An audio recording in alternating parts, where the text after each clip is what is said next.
Welcome to Shubham bytes. I hope आप सभी लोग ठीक होंगे। आज के इस लेक्चर में हम लोग बात करेंगे कंस्ट्रक्टर ओवरलोडिंग के बारे में। तो चलिए सबसे पहले बनाते हैं फाइल।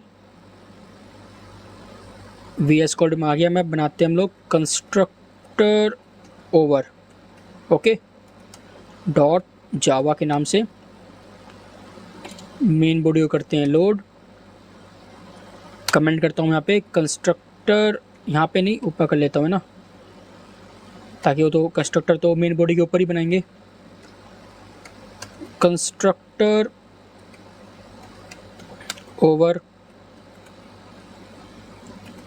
ओवरलोडिंग। अब देखिए कंस्ट्रक्टर ओवरलोडिंग क्या होता है। चलिए सबसे पहले जानते हैं इसका थ्योरी पार्ट। मैं आ चुका हूँ थ्योरी में। देखिए कंस्ट्रक्टर ओवरलोडिंग, मेथड ओवरलोडिंग बिल्कुल सेम है ना, ज़्यादा कोई बेसिक डिफरेंस, ज़्यादा कोई मेजर डिफरेंस है नहीं इनके बीच में। तो चलिए पहले देखते हैं थ्योरी में क्या लिखा है। देखिए यहाँ लिखा हुआ है, if a class is having more than one constructor but different in signature is known as constructor overloading. Okay, signature पता था हमें, मेथड सिग्नेचर क्या होता है, बिल्कुल सेम डेफिनेशन आपका यहाँ पे कंस्ट्रक्टर सिग्नेचर का भी है। तो यहाँ पे बताया गया कि अगर एक क्लास के पास एक से ज़्यादा कंस्ट्रक्टर हो तो उसे हम क्या कहते हैं, लेकिन उनके सिग्नेचर अलग हो तो उसे हम क्या कहते हैं, कंस्ट्रक्टर ओवरलोडिंग का कॉन्सेप्ट कहते हैं। ओके, अब इनके भी सिग्नेचर मतलब क्या होता है, देखिए different in number of arguments, different in data types of arguments, different in sequence of arguments. देखिए मान लीजिए आपके पास 2-3 कंस्ट्रक्टर है, ठीक है। एक कंस्ट्रक्टर है जो 9 आर्गूमेंट है, दूसरा कंस्ट्रक्टर है वो 1 आर्गूमेंट ले रहा है, तीसरा कंस्ट्रक्टर क्या है वो 2 आर्गूमेंट ले रहा है ना। तो इसमें क्या हो रहा है कि आपके नंबर ऑफ आर्गूमेंट भी चेंज हो रहे हैं हर एक कंस्ट्रक्टर में, है ना, और डेटा टाइप्स भी चेंज हो रहे हैं आपके, और सीक्वेंस भी चेंज हो रहे हैं। ओके, तो इसे हम कहते हैं सिग्नेचर, और इसी को हम कहते हैं method constructor overloading. Okay, if a class is having more than one constructor but differ in signature is known as constructor overloading. चलिए सब प्रोग्रामिंग करते हैं, अच्छे समझते हैं कि क्या मैं आपको क्या कहना चाहता हूँ। आ चुके हैं VS कोड में। ओके,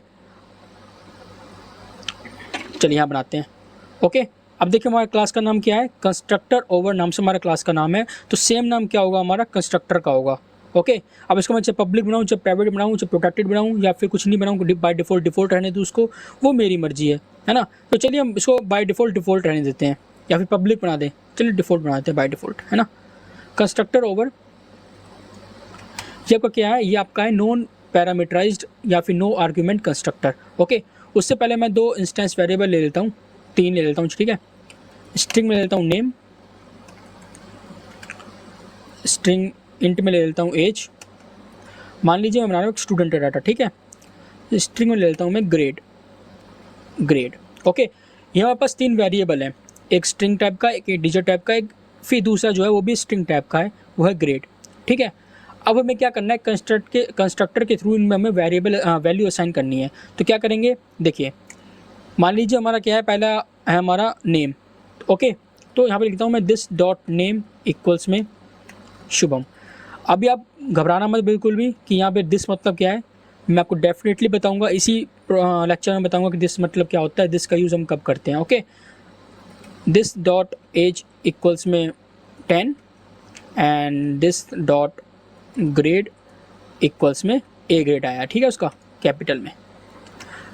तो ये हमारा क्या हुआ, ये नो आर्गुमेंट कंस्ट्रक्टर के थ्रू हम लोगों ने क्या किया, इन वेरिएबल में वैल्यू असाइन कर दिया। ओके, अब तो ये वैल्यू असाइन हो चुका है, लेकिन अब यदि हम इसको कॉल करेंगे तो हमें वैल्यू प्रिंट करके नहीं देगा। हमें कब देगा वैल्यू प्रिंट करके, जब हम एक नया मेथड बनाएंगे जो कि इन वैल्यू को हमें प्रिंट करके देगा। ओके, अब बात करते हैं दिस का इस्तेमाल हमने यहाँ पे क्यों किया, दिस का मतलब क्या है यहाँ पे। ओके, चलिए एक और बनाते हैं, इसका बताता हूँ कि मैं दिस का इस्तेमाल क्यों करते हैं हम लोग। कंस्ट्रक्टर पर बनाया मैंने बनाया स्ट्रिंग में बनाया नेम। ओके, इंट में बनाया मैंने एज, एंड फिर अगेन मैंने स्ट्रिंग में बनाया grade. Okay, and this dot name equals में name, this dot age equals में age, and this dot grade equals में ग्रेड। अब देखिए दिस का इस्तेमाल क्यों होता है। देखिए हमारे पास क्या है अभी फ़िलहाल के लिए, एक क्लास है, क्लास के अंदर हमारे पास 3 वेरिएबल हैं, स्ट्रिंग टाइप का, इंटीजर टाइप का एंड ग्रेड टाइप का, ठीक है। सॉरी, स्ट्रिंग टाइप का, इंटीजर टाइप का और स्ट्रिंग टाइप का। जो वेरिएबल्स का नाम वो क्या है, नेम, एज एंड ग्रेड, ठीक है। अब हमारे पास क्या है, इसमें आते हैं, इसको छोड़ते हैं फिलहाल के लिए भी, इसमें आते हैं। कंस्ट्रक्टर है, इसमें हमारे पास 3 फॉर्मल आर्गूमेंट है, string name, string int age and string grade. अब देखिए इन तीनों का नाम और इन तीनों का नाम बिल्कुल सेम है, ओके, लेकिन हमें कोई एरर नहीं आया। क्यों? क्योंकि ये अलग ब्लॉक का है, ये अलग ब्लॉक का है, तो इसलिए हमें एरर नहीं आया। तो हम लोग दिस का इस्तेमाल क्यों करते हैं? हम लोग दिस का इस्तेमाल इसलिए करते हैं, देखिए 2 तरह के दिस होते हैं, एक ये आपका दिस कीवर्ड हो गया और एक ये भी दिस होता है। यहाँ पे मैं एग्जांपल डालता हूँ, यहाँ पे दिखाता हूँ आपको मैं, 1 मिनट। एक दिस ये भी होता है आपका, ओके, इस टाइप का एक दिस होता है, ठीक है। अब ये कहाँ इस्तेमाल करते हैं? ये भी कंस्ट्रक्टर में इस्तेमाल करते हैं, कंस्ट्रक्टर चेनिंग वगैरह में, तो हम आगे वाले लेक्चर में पढ़ेंगे कब इसका इस्तेमाल किया जाता है, ठीक है। तो ये 2 तरह के दिस होते हैं, तो कंफ्यूज मत होना, ठीक है। एक दिस कीवर्ड हो गया आपका, एक ये वाला दिस कीवर्ड हो गया, ओके। तो आपका ये दोनों है, अलग अलग हैं, ठीक है। अभी जो बात करेंगे हम लोग, वो बात करेंगे इस वाले दिस कीवर्ड के बारे में, ओके।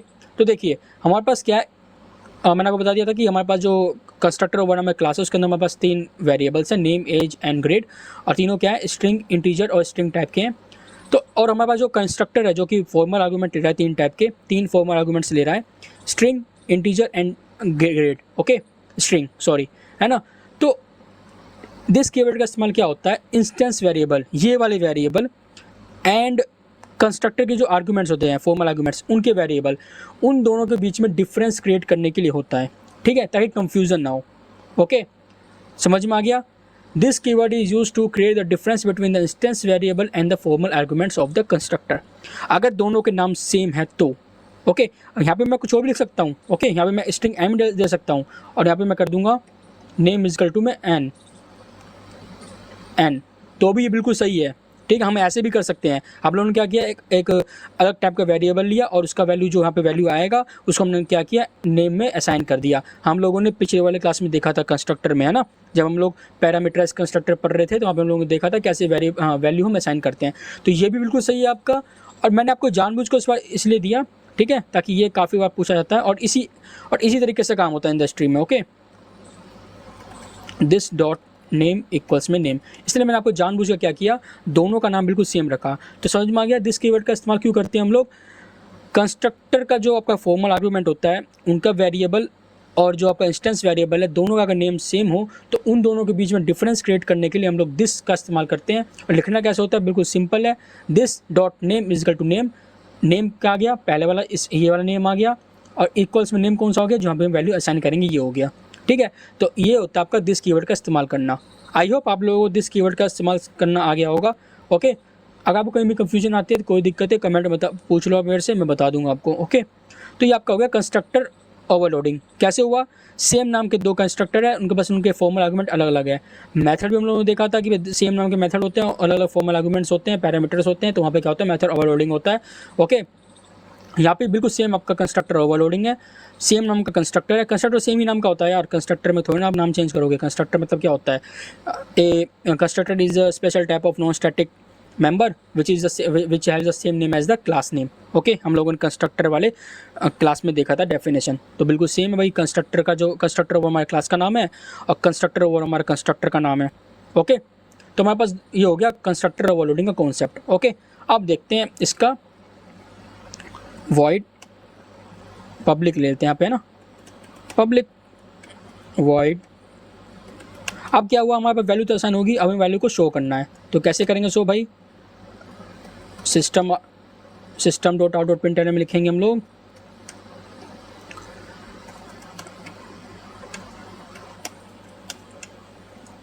नेम प्लस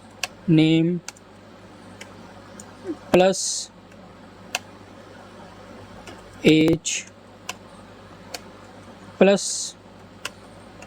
एज और आपका ग्रेड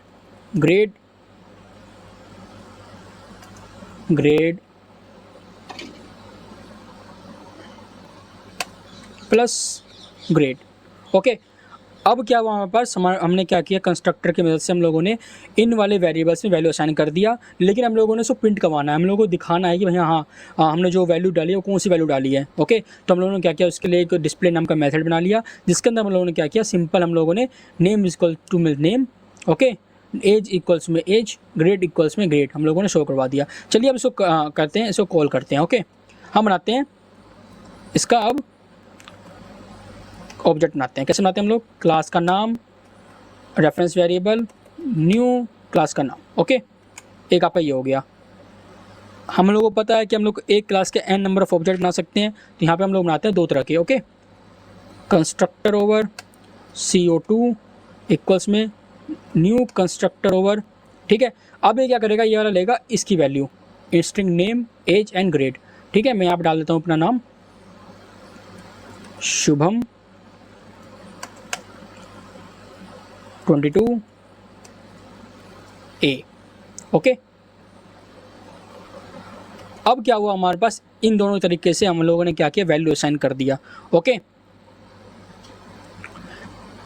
देखिए यहाँ पे हम लोगों ने पहले से ही इस वाले में कंस्ट्रक्टर में लोगों ने वैल्यू असाइन कर दिया था। नेम का वैल्यू क्या रखा था हम लोगों ने, शुभम रखा था। देखिए यहाँ पे हम लोग ऐसे भी लिख सकते हैं, अगर हमारे पास कोई भी सेम नाम का फॉर्मल आर्गुमेंट नहीं हो, तभी हम लोग दिस का कीवर्ड का इस्तेमाल कर सकते हैं। ओके, तो कंफ्यूज मत होना कि हम लोग खाली इसमें इस्तेमाल करेंगे, इसमें भी इस्तेमाल कर सकते हैं। ओके, चलिए आगे बढ़ते हैं। अब हमें क्या करना है, CO.display, ओके, पहले वाले कंस्ट्रक्टर के लिए, और CO2.display दूसरे वाले कंस्ट्रक्टर के लिए हम लोगों ने कॉल कर दिया। अब मैं इसको करता हूँ run, javac constructor over dot java, java constructor over, देखिए name Shubham age 10 grade A, name Shubham age 22 grade A. देखिए अब यहाँ पे पहले वाले में चेंज क्यों है हमारे पास, क्योंकि जो हमारा पहला कंस्ट्रक्टर था उसमें मैंने क्या किया था, एज 10 कर रखा था, नेम शुभम कर रखा था, ग्रेड ए कर रखा था। तो हमें क्या आ गया, name Shubham age 10 grade A. और दूसरे वाले कंस्ट्रक्टर में हम लोगों ने क्या किया था, शुभम डाला था, यहाँ पे कहाँ गया नीचे, हाँ शुभम डाला था, एज 22 डाला था, ग्रेड ए डाला था, तो मैं वो प्रिंट होकर आ चुका। तो आई होप आप लोगों को कंस्ट्रक्टर ओवरलोडिंग समझ में आ चुका होगा। बहुत ही सिंपल कॉन्सेप्ट है, इसमें ज़्यादा कोई साइंस नहीं है, ठीक है। बस आप लोगों को पता होना चाहिए कि कैसे इंप्लीमेंटेशन होती है। और इसमें जो मेन बात थी वो आपकी थी दिस कीवर्ड की, तो मैंने आपको बता दिया कि दिस कीवर्ड का इस्तेमाल क्यों करते हैं हम लोग, जब हमें कंस्ट्रक्टर के आर्गूमेंट और इंस्टेंस वेरिएबल के बीच में जब डिफरेंस करना होता है, तो हम क्या करते हैं, हम लोग दिस कीवर्ड का इस्तेमाल करते हैं। ओके, तो आई होप आप लोगों को कंस्ट्रक्टर ओवरलोडिंग समझ में आ चुका होगा। मैं मिलता हूँ आपसे नेक्स्ट वीडियो में। अगर आपको वीडियो पसंद आई तो वीडियो को लाइक करें, चैनल को सब्सक्राइब करें। तब तक के बाय एंड टेक केयर।